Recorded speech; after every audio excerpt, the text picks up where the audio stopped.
OAM Mutual brinda a la comunidad la palabra a distintos profesionales de la salud. En esta oportunidad hablamos con el doctor cardiólogo Sergio Chaluf.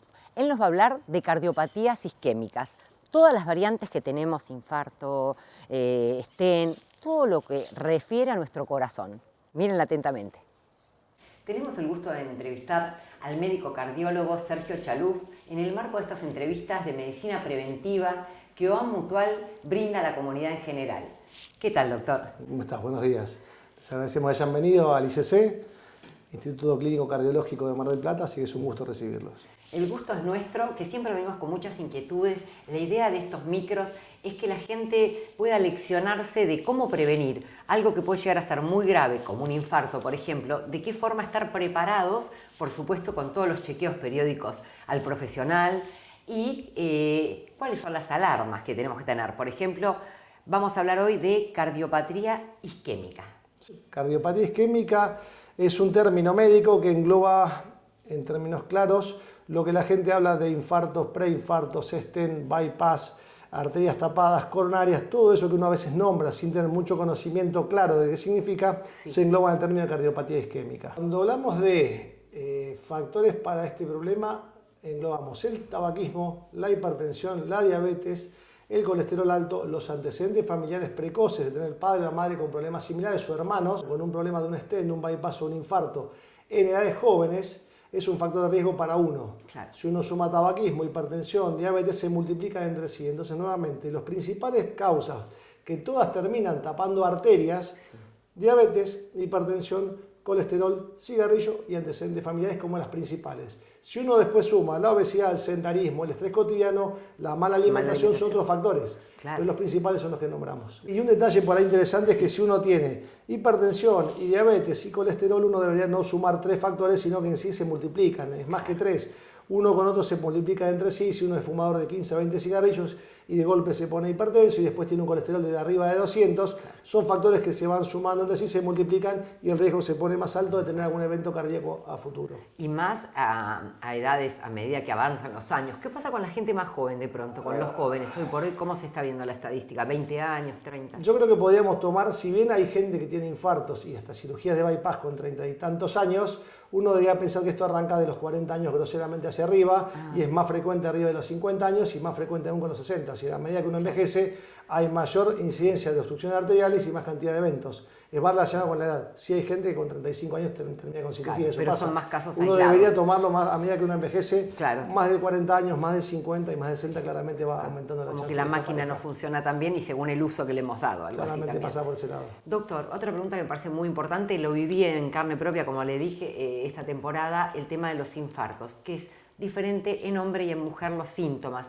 Para la persona que nos está viendo, ¿en qué momento, ya sea un familiar, la pareja, hijo, padres, o estamos en un shopping de pronto y alguien tiene un episodio de infarto, cómo detectar, tanto en el hombre como en la mujer, los síntomas más llamativos para decir, hay que atenderlo? Si bien hay pequeñas variaciones y hay particularidades entre el hombre y la mujer, me parece que lo más sencillo para esta charla debería ser englobarlo y aclarar primero que es una pregunta de consultorio, lo conversábamos recién, que la gente a veces nombra en consultorio que piensan que el corazón no duele y es lo que dicen en la calle, lo escuchan, dice el infarto no duele.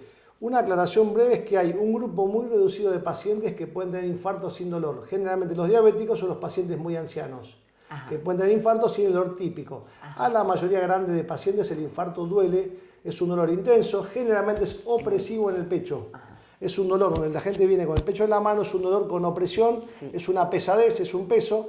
En algunos puede dar ardor o quemazón en el pecho, pero lo más típico es dolor opresivo en el pecho, que empieza progresivamente y se hace más intenso. La mayoría de los pacientes lo toman como un dolor serio. No es una molestia pasajera, no es algo que le permite pasar la tarde en su casa con la molestia, sino que cuando aparece, cuando irrumpe, lo perciben como algo serio, grave de entrada. Muchos pacientes llegan a la guardia diciendo que es la primera vez que tiene un dolor como ese. ¿Irradia el dolor ese, doctor? Lo más típico es en el pecho, generando una zona. Sí. Puede irradiar a la mandíbula, a la espalda, al brazo izquierdo, también al derecho, aunque es más frecuente al izquierdo. Cuando generalmente el dolor es más prolongado, que llega a un infarto, suele haber náuseas, vómitos, sudoración fría, sí, que son síntomas acompañantes, puede haber desmayos o lo que sea, pero lo más típico es dolor opresivo con sudoración, náuseas o vómitos, sí, que eso obliga a que uno vaya a la guardia lo antes posible. Claro.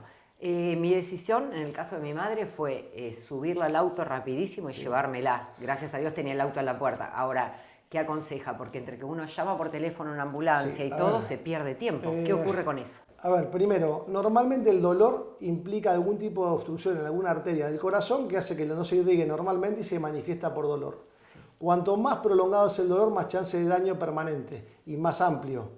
Si uno tiene un infarto, consulta rápidamente, si hay una arteria obstruida, se puede desobstruir y hace que el tamaño final del infarto, el daño sea menor, el pronóstico sea mucho mejor a largo plazo.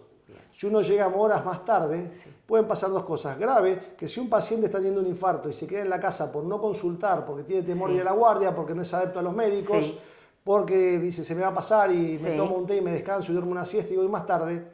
Cuanto más tarde llega a la guardia, mayor daño. Y a su vez, en ese tiempo hay chance de hacer arritmias, complicaciones, hay gente que hace paro cardíaco y fallece antes de llegar a una guardia. Entonces, primero es que cuando hay síntomas que sugieran o que le parezcan al paciente, tiene que consultar rápido a la hora que sea. Bien. No al día siguiente y no a consultorio. No esperar. Si uno tuviese un dolor que arranca súbitamente de reposo, es una urgencia, tiene que ir a la guardia. Si después llega a la guardia, lo analizan con electrocardiograma, con enzimas, con marcadores, con diferentes elementos y deducen que no es un tema cardiológico, se irá 2 horas más tarde a la casa. En buena hora, pero salvó la vida. Claro. No puede pasarse un paciente con un infarto perder tiempo en su casa. Es tiempo dependiente esto. Claro.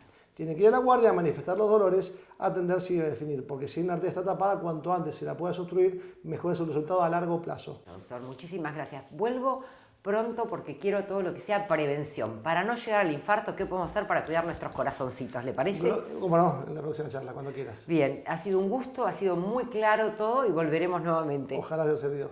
Gracias, doctor. Buenos días. Seguimos.